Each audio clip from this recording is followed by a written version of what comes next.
Imagine a world where pleasure is all that matters. Endless fun, distractions, and indulgence. Sounds great, right?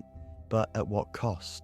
Could this constant pursuit of gratification actually trap us instead of setting us free? Aldous Huxley's Brave New World paints a picture of a society controlled not by chains, but by the comfort of pleasure. People are kept calm and content by soma, a drug that keeps them happy, even though their lives have no real meaning. In a way, isn't our constant connection to the digital world like our version of soma? Psychologists warn that technology, while exciting, can trap us in addictive patterns. Social media algorithms keep us scrolling, but do they leave us feeling fulfilled? This endless chase for pleasure is called the hedonic treadmill. No matter how much we achieve, the happiness we feel fades quickly, and we're left wanting more. Studies show that too much screen time is linked to higher levels of anxiety and depression. The worst part? The cycle keeps feeding itself. The more dissatisfied we feel, the more we dive into the very things that are causing us misery. Viktor Frankl, a philosopher, believed that true fulfillment comes from having purpose, not pleasure. Without meaning, we turn to distractions, but they only make the emptiness grow. And this isn't just something to think about, it's practical. Every decision, like whether to binge-watch shows or spend time with loved ones, shapes the life we're living. Huxley warned that chasing endless pleasure can blind us to the true joys of life, things like relationships, creativity, and purpose. When pleasure becomes our only goal, it doesn't set us free. It traps us in a cycle of distractions, draining our potential. So, are you living as a free individual or just another consumer in a pleasure-fueled world? Welcome to the attention economy, where your focus is the real currency. Social media and platforms thrive by keeping you hooked on pleasure. Neuroscientist Robert Sapolsky points out that our brains release dopamine when we experience pleasure, pushing us to keep chasing rewards. But here's the catch.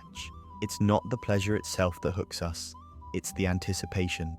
This creates a loop where we're constantly seeking, but never fully satisfied. As Tristan Harris points out, platforms are experts at exploiting our weaknesses, using random rewards to keep us hooked. We reach for our phones almost instinctively, chasing a quick hit of validation or pleasure, only to feel empty once we get it. These moments aren't accidents, they're carefully crafted to keep us coming back for more. Aldous Huxley's Brave New World warned us that pleasure can be a tool for control. Fast forward to today, and digital distractions are playing the same role, keeping us pacified and compliant. The real danger here isn't just wasting time, it's that this constant chase for pleasure is stealing our potential. In his book Deep Work, Cal Newport shows how shallow engagement slowly erodes our focus, robbing us of the deep work that leads to mastery. How often do we trade long-lasting fulfillment for quick gratification? This isn't about guilt, it's about being aware. Society glorifies pleasure-seeking, confusing success with consumption. As Erich Fromm warns in To Have or To Be, an obsession with owning things leads to a shallow, superficial life. So what's the alternative? A shift from chasing pleasure to pursuing purpose. Martin Seligman's research shows that true fulfillment comes from meaning, engagement, and relationships, not from endless indulgence. It's a good question to ask yourself. Are you prioritizing short-term pleasure over long-term growth? The issue goes deeper. Alexis de Tocqueville predicted soft tyranny, control disguised as comfort. Huxley imagined a world where people love their servitude, and today, our smart tech and convenience culture make us dependent, all while making us think we're free. The catch? It feels good. Søren Kierkegaard warned against the despair of living for pleasure alone, the aesthetic life. True fulfillment, he argued, is found in an ethical life of purpose. Picture two paths, one smooth and easy, leading to empty satisfaction, the other steep and challenging, leading to growth and legacy. Which path are you on? Modern psychology shows that people who focus on intrinsic goals, like relationships and personal growth, experience lasting happiness. Meanwhile, consumer culture keeps us chasing after the next thing, convincing us that happiness is just one purchase away. The truth is, no external pleasure can fill an internal void. But let's dive deeper. What happens when a society prioritizes pleasure over meaning? the impact goes beyond just the individual. Many people chase pleasure but still feel unfulfilled. Carl Jung observed that people often avoid self-reflection at all costs.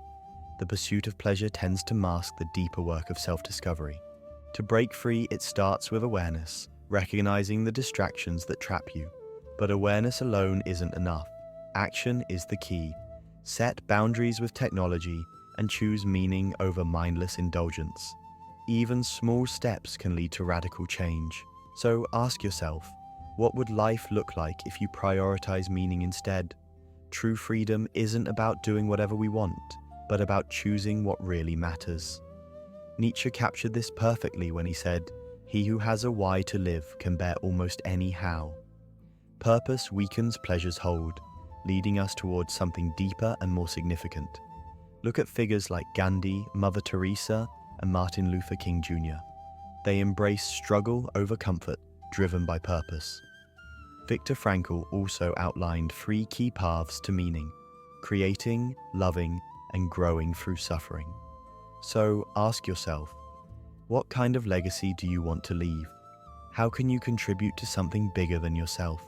And how can hardship become a tool for growth instead of a reason to give up? Pleasure often distracts us from true meaning. Aristotle's idea of eudaimonia is rooted in virtue, wisdom, and intentionality, not in indulgence. The key to fulfillment is discipline, choosing long-term satisfaction over quick fixes. Jocko Willink sums it up perfectly. Discipline equals freedom. By building small habits, cutting out distractions, and embracing discomfort, every disciplined choice helps you reclaim your freedom. Huxley warned us about a world controlled by pleasure, but awareness and resistance can break those chains.